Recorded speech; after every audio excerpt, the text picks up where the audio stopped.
Good morning. I have been at award ceremonies again all morning and I'm still not done. I had a break, so I came home and then I'll go back in for the final ones and then let the kids come home a little bit early today, so they'll be excited about that.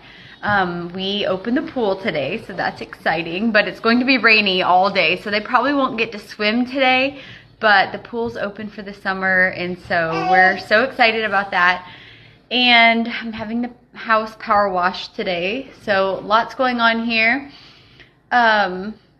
Later this evening the kids are going to a skate party, and so lots of exciting things going on today. Look at Bo, he's sitting over there on the fireplace, just like sitting there with his little overalls. You're so cute. You're so cute. Gosh, last night I did not sleep good at all. One thing I've noticed after Norm died, but one thing I noticed after Norm passed away is that I have a hard time sleeping sometimes. And I've never had a hard time sleeping, ever. Like, Lucas always jokes that I can go to sleep within minutes and then I sleep until it's time to wake up, and then I just wake up. But after he passed away, especially those first few nights, like I felt like I didn't sleep at all, but I know I probably did. But I would like wake up and immediately tears would just like fall from my face. And I feel like I was crying in my sleep for days. But now I'm not doing that. But sometimes I just like wake up and I just cannot go back to sleep. Like my mind just starts going and going and going. And I just think about, you know, Norm and I think about Lucas and the kids and just so many things. Like my mind just goes, and I've never done that. But people that have gone through a big loss like this tell me that that's normal, that like not sleeping well is normal. So anyway, hopefully that's just another phase and it'll pass. But man, I'm tired today. I feel like I don't know how many hours of sleep I get. That's probably good that I don't wear one of those like Apple watches that tell me how I'm sleeping, because I kind of don't want to know recently, because I just like toss and turn and my mind just goes, and I've just never been like that kind of sleeper, but here we are. But anyway, it's just part of it, I guess. All right, well, let's see. I'm going to get some stuff done here and then go. Were you playing with my tools? Silly boy. He's playing with my little bread tool. But I'm going to make some bread. That's one thing I'm going to do in between breaks. I'm going to make some bread and then go back for awards, bring the kids home, and we're going to start summer. And I'm just so excited to have the kids all home and just be together this summer.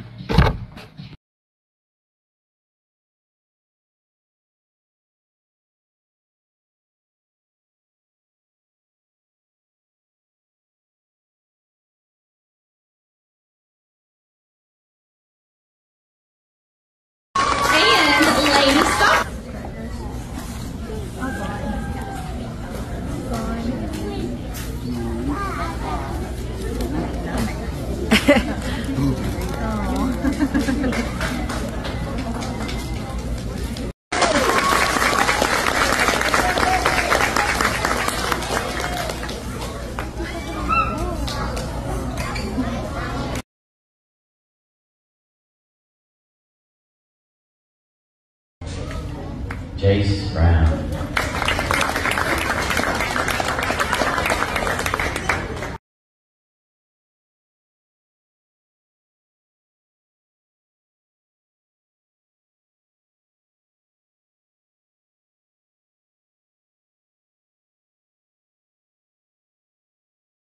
Okay, so I ended up putting my bowl of sourdough starter, and I fed it with flour and water. I ended up putting it in the fridge last night to kind of hit pause on the process. That's one thing that's really neat about sourdough making, is that if you put it in the fridge, it's like a pause on the process if you have to do something and not bake for like 2 days straight. So I put it in the fridge, so I took it out, let it get to room temperature, and now we are at this part where I'm going to add the yeast, salt, oil, and enough of the flour, up to 298 grams, to make a dough. And I'm just going to knead it all together to make a nice dough, and I'm going to put that back in the pantry just covered and let it sit for about 2 hours or so, and then that's when it gets fun, and you divide it into two pieces and then cook and make the bread down here. But right now, this is where the magic happens. This is where I add all of the rest of the ingredients and make my dough for the bread. I have dough all over my hand, so it's hard to hit the button on my phone. But so here's the part where I've added all of the additional ingredients, the oil and the salt and the yeast and the flour. And I'm just kneading it right now. Like I'm just kind of like mixing it all together, just trying to get a good just mix of everything, just kind of making that dough ball. And right now it's not ready yet, but whenever it is ready, you can stretch it and you'll see like a little window appear. See, right now it's ripping. That means it's not ready. But eventually, whenever I get everything mixed together and it's not sticky at all, whenever I hold it up to the light like that and I just hold it and let it fall, it'll stretch and open like a window kind of where you can like almost see through the dough without ripping. If it rips, you know you probably need to add a little more flour. So you just simply do this until it becomes, okay, so I've been kneading this for, I don't know, about 3 minutes now. So I'm gonna hold it up and let you kind of see the difference in the way it looks. Let me kind of just get to a spot here. I can see the little window appear. See how it's kind of more transparent? You can pull it apart and it's not ripping. That means that it is ready. It finally did rip, but I might add a little more flour, but we're close. And then I'm gonna put it in this bowl, cover it, let it sit for 2 hours. I just greased the bowl that I started from and then put my dough ball in there, and I'm going to cover it, and then that's gonna sit for 2 hours, and then I'll show you what this looks like at the end of 2 hours. It'll be a lot bigger. Has the highest points in 3rd grade for AR, as well as the overall literacy award. Nice work, sister.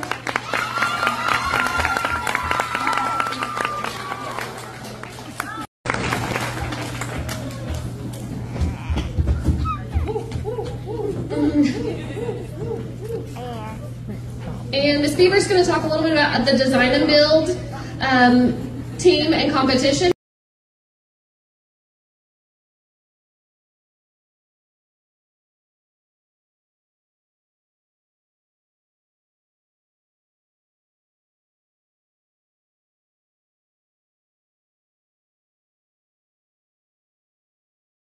Today we had the house power washed. It was raining, but the people came anyway and power washed our porch, and it looks so nice, and they just did a really good job. I'm gonna link their number and their contact information for local people looking for an excellent power washer. They also do windows too, so it's just so nice to have the porch nice and clean again and free of spider webs. After the last day of school, there's always a ton of papers, and like there's papers there, papers there, papers there, and then, yeah, and then we have even more papers in here.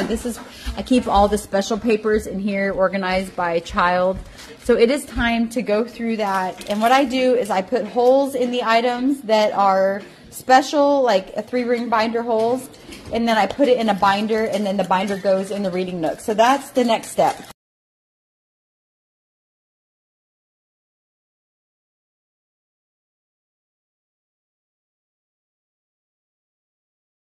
So the next step in sourdough is to take the dough. It's been rising for about 2 hours, and you just get it out of the bowl here. See it? And you cut it in half. I use this right here. You can use a similar tool, or you can even use a knife, but I just like to use this tool. And there's not really a science to it. You just simply make sure it's in approximately equal halves. And then you want to make tension on the dough. So you just kind of grab it from the bottom and like stretch it to the top. So you're trying to make tension as much as possible. So see how I'm kind of like stretching it and making tension, and then you just kind of fold it into a little ball right there, and you set it on parchment paper. It's like parchment paper. And you do the same thing on the other side. So this will make 2 loaves of bread. And so you're just like stretching it. You're just trying to make some tension with the bread so that it will be a nice crisp outer layer. And then you let this sit with a damp towel over it for 1 hour, and that's called the second rise. And then after that, you're ready to cook the bread. We need to make our cuts in it, or our design. That's one of my favorite parts, and we'll do that right before we put it in the oven. So right now I'm going to go ahead and preheat the oven to 425 while this is sitting with a damp towel over it for the second rise. And then we're going to cook the bread in our Dutch ovens and have sourdough. So right now I just have a damp cloth sitting over it, and that's going to sit for 1 hour. And then I've got the ovens preheating. I have both of them preheating. You don't have to have 2 ovens to do this, but it's convenient if you have 2 ovens and Dutch ovens inside. I just preheat the Dutch ovens inside the oven while it's preheating, and then I just cook the bread right in the Dutch oven.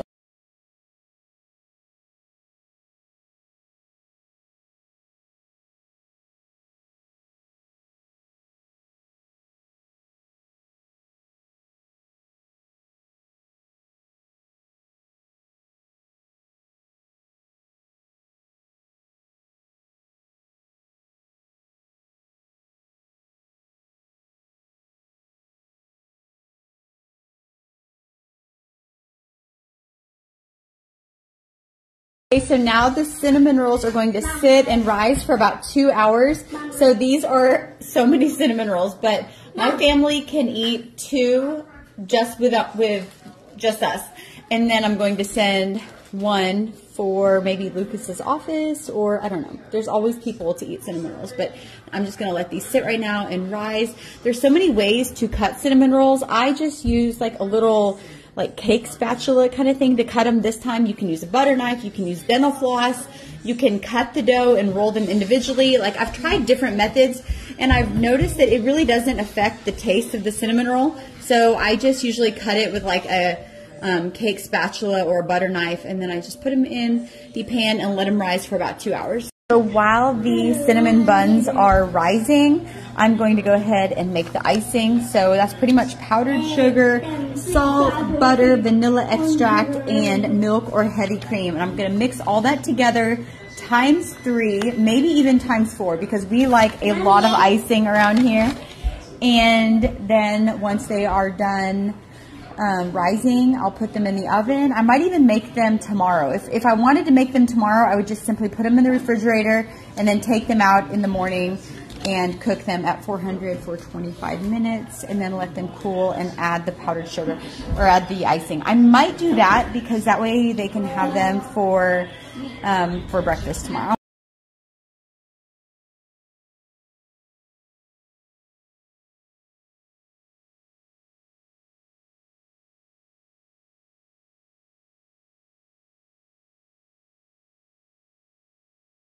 So there's the icing. It looks perfect.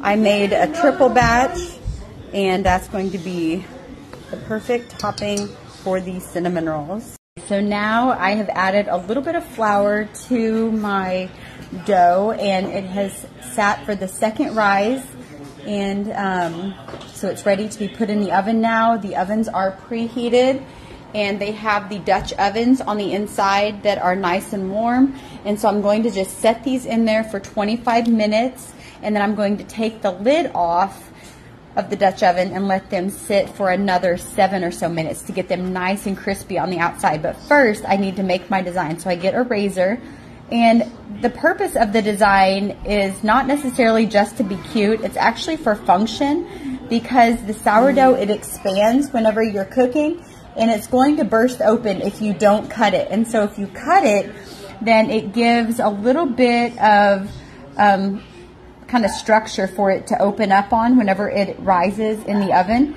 So sometimes I just like to cut like a little wheatgrass looking thing. You really can't mess it up. Like you can do whatever you want. Like you can just cut like a crisscross pattern. I mean, it's just fun really to kind of see all the different ways to make a design in bread.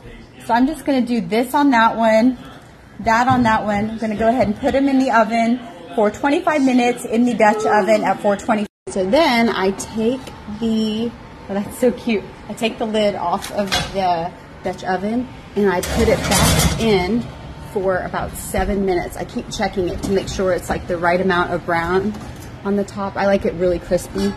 So there's that one. So it's been cooking for about 25 minutes and now it's going to cook for another 7 with the lid off. Okay, so here they are. They cooked 7 minutes without the lid and 25 minutes with the lid.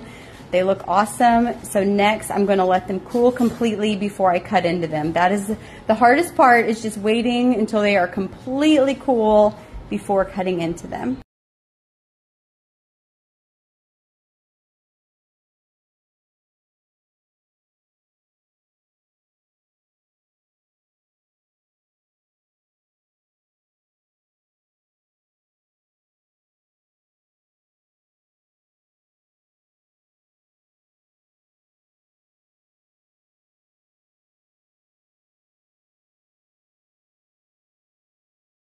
Okay, so everyone's swimming. This is what we got Bo for this year. I think he likes it.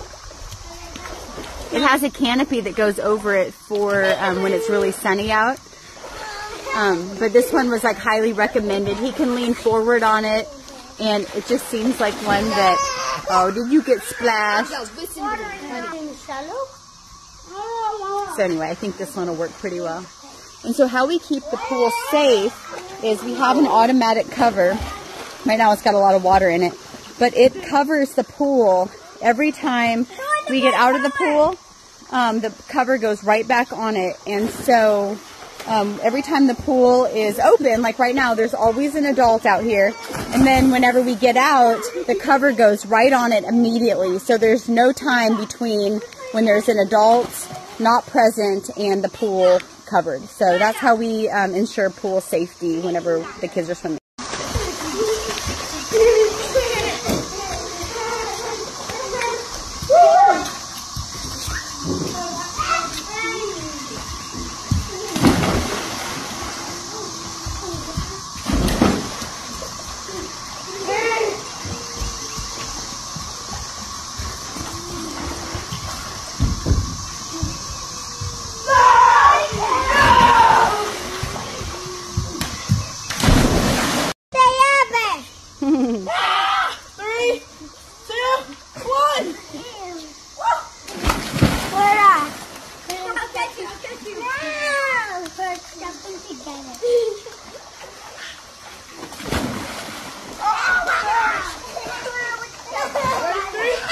So here's what my plants look like outside. They're very happy out here.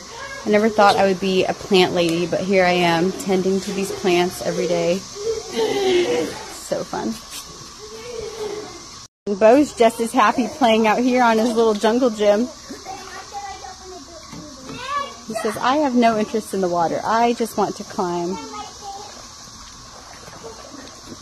And then Benny's over here, away from the water, playing with his cars and his little army men. So that's a good spot for Benny this summer, at least for another 4 weeks or so.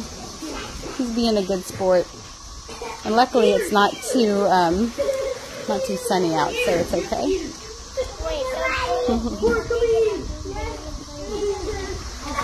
Yeah.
Know that I'll be there for the highs and lows.